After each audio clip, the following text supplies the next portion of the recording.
technology fact. Founder of the internet says not to regulate the artificial intelligence.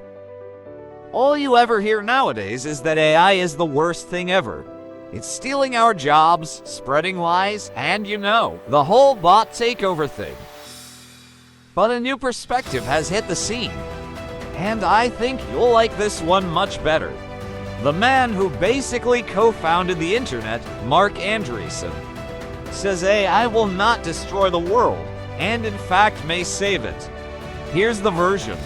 Everyone now has a therapist, coach, assistant, and tutor at their fingertips. It's also available 24/7, is never too busy for us, and is 1/3 of the cost. We should fear who controls AI. The problem isn't AI.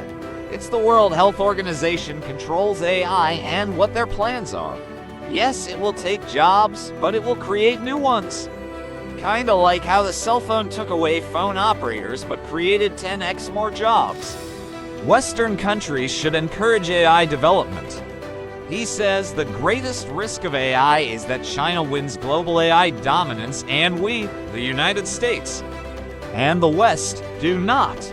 Not only was this a nice breather from the AI takeover doom and gloom, but Andreessen has a good point. Every generation has its version of something that will end the world. Take a look at this old newsletter, claiming we're screwed because of telephones, or this one suggesting the internet was a fad.